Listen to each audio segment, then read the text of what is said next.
HSC Habib media ও শেখারা TV, আমি শেখ হাবিব রয়েছি আপনাদের সঙ্গে। আমি এই মুহূর্তে উপস্থিত একেবারে কলকাতা আরজি কলেজের ভিতরে। দেখতে পাচ্ছেন এখানে হাজার হাজার লোক বা মহিলারা রাস্তায় নেমে গেছে। দেখতে পাচ্ছেন একদম এখানে ধর্ণা দিয়ে বসে আছে। এখানে নির্মলভাবে হত্যা আর গণধর্ষণে তার প্রতিবাদে আজ ওনারা কি বলছে দেখুন। ভিডিওটি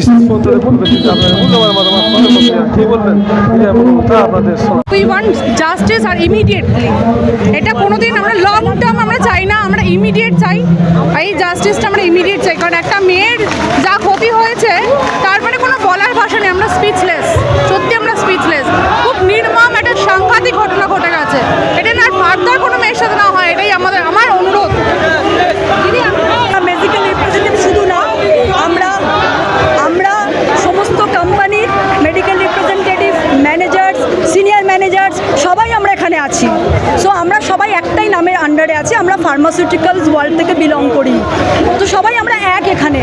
আমাদের একটাই বক্তব্য যে ডাক্তারের সাথে যে ভয়ঙ্কর নোংরা ব্রুটাল ঘটনাটি ঘটেছে তার জাস্টিফাইড মানে তদন্ত হোক।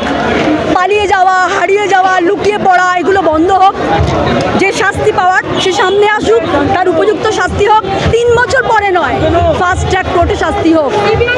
সিবিআই হাতে পড়েছে, যদি এখন সিবিআই হাতে পড়েছে আমরা আশা করতে পারি যে আসল লোককে ধরা যাবে।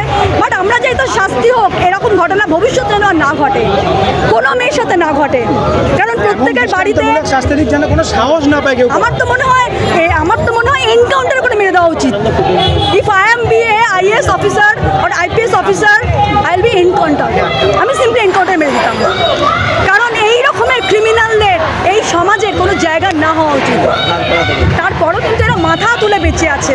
হ্যাঁ, তো এইভাবে তারা একজন নয়, এরা একের পর মানুষকে মারবে। স্বাস্থ্যমন্ত্রী তো মুখ্যমন্ত্রী, পুলিশ মন্ত্রী। আমি কোনো পলিটিক্যাল কথাবার্তা বলবো না, বাট শুধু একটা কথা বলতে পারি, যে স্টেটের মুখ্যমন্ত্রী লেডিস, ফিমেল, আমরা তাকে মায়ের মতো, দিদির মতো সম্মান করি। আমরা আশা করতে পারি না এইরকম একটা স্টেটে একটা মেয়ের উপরে এত অত্যাচার হতে পারে। সেই গোয়েলে মহিলা নিগৃহীত এবং যেটা চাপা দেওয়া হচ্ছে, ধামা চাপা দেওয়া হচ্ছে। শাস্তি পাওয়া না, যারা দোষটাকে ঢাকা দেওয়ার চেষ্টা করছে তাদেরকেও সামনে আনতে হবে। দেখতে পাচ্ছি একেবারে সেমিনার হলের পাশে হচ্ছে রেস্টুরেন্ট তৈরি করা হচ্ছে এই মুহূর্তে। হ্যাঁ, ওটা বন্ধ, ইমিডিয়েটলি বন্ধ করা উচিত। ওটা আমার মনে হয় ইমিডিয়েটলি বন্ধ করানো উচিত। হ্যাঁ, একদম তাই। রাতারাতি সিবিআই কি সিবিআই এসে সমস্ত তথ্য নিয়ে নেবে? আমরা বোকা না। All over the medical representative আমরা সবাই ডাক্তার ছাড়া আমরা একদমই অচল। আর এই সমাজে ডাক্তার চাই কতটা মূল সেটা আজকের দিনে দাঁড়িয়ে বোঝা যাচ্ছে। একটা চিকিৎসা নেই, কিচ্ছু নেই, রোগীরা রোগভুক্ত করছেই। এবং ডাক্তাররা সেই জন্য নেমেছে, ডাক্তাররা হচ্ছে লিভিং গড, সেটা বোঝানোর জন্যই ডাক্তাররা পথে নেমেছে। শুধু ডাক্তার নয়, যে নারীদের যে সেফটি সেটা সারা ভারতবর্ষে নেই, সেটা সারা পশ্চিমবঙ্গে নেই, সেটা দেখানোর জন্যই আজকে আমাদের পথে নামা। দিদির জন্য জাস্টিস চাই এবং এই জাস্টিস অবিলম্বে চাই। এটা তদন্তভার দেওয়া হয়েছে এবং গা থেকে ঝেড়ে ফেলা হয়েছে রাজ্যের, এবং তদন্ত দেওয়া হয়েছে এই কারণেই যাতে তদন্ত তারা নির্বিচারে করতে পারে এবং অবিলম্বে তারা রাতারাতি তথ্য লোপাট করতে গেল কেন, এটা জবাব চাই, জবাব দাও। ব্যাস। যখন সিবিআই সকাল দুপুরবেলা সিবিআই তদন্ত হলো, মানে তদন্ত নির্দেশ দেওয়া হলো, কিন্তু সেই সময় সেমিনার হলের পাশে রেস্টুরেন্ট তৈরি এই মুহূর্তে খুব গুরুত্বপূর্ণ না? দেখুন, এটা টোটালটাই আমাদের মনে হয় পুরো একদম একটা গিমিক চলছে। সামনে এনে সবাইকে, সিকিউরিটিকে সামনে এনে পুরোটাই গিমিক চলছে। এটার একদম যে কান টানলে মাথা আসে, সেই কানকে ধরতে হবে। কান টানলে অনেক মাথা বেরোবে, সেটা হয়তো বেরোতে পারে পরবর্তীকালে বেরোতে পারে। এইগুলো প্রমাণগুলো লোপাট করার জন্যই আমাদের এখন সেমিনার রুম মানে নতুন করে তৈরি করা হচ্ছে, যাতে প্রমাণ হাতে না নতুন করে তৈরি করা হচ্ছে বা ভাঙাচোরা করা হচ্ছে। এখানে তো বলা হবে যে পুলিশ যদি আমাদেরকে সাপোর্ট না দেয়, পুলিশ যদি আমাদেরকে প্রোটেক্ট না করে, তাহলে আমরা কোথা থেকে কোথায় বাঁচবো? আমরা এই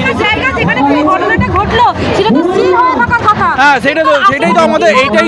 এইটাই আমাদের জানার বিষয় যে কেন ওই বিল্ডিং পুরো সিল হয়ে যাচ্ছে না, এখন সিবিআই যখন সরকার তুলে দিয়েছে, তখন সিবিআই এসে ওই সিল খুলবে, সিবিআই এসে ওইখানে পরীক্ষা নিরীক্ষা করবে, যা তথ্য পাবে সেইটা ডাইরেক্ট মন্ত্রীর কাছে যাবে, বড় মন্ত্রীর কাছে।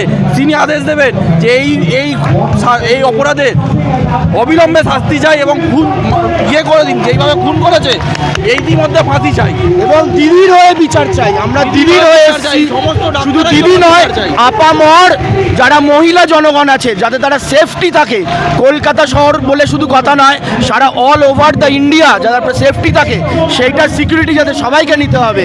এবং আমাদের হসপিটালে তারা যেভাবে চিকিৎসা দেয়, যেভাবে সেবা শুশ্রূষা করে, তাদের সেফটি সবার আগে নিতে হবে। Thank you. পশ্চিমবঙ্গের কলকাতার মতো জায়গায় যদি এইভাবে হয় তাহলে বাকি রাজ্যগুলো কী করবে? অনেক তো গ্রামগঞ্জ আছে, সেইখানে মানুষ কী করে ডাক্তাররা আমাদের চিকিৎসা করবে? এই বিচার ইতিমধ্যে আপনাদের কাছে তো অনুরোধ করছি, আপনাদের রিপোর্টারদের কাছে, যে আপনারা এই জিনিস থামাবেন না। আমরা তো পাশে আছি, আপনারা থামাবেন না। আপনাদের মাধ্যমে বড় লেভেলে পৌঁছাবে, তাহলেই কিন্তু বিচার আসবে।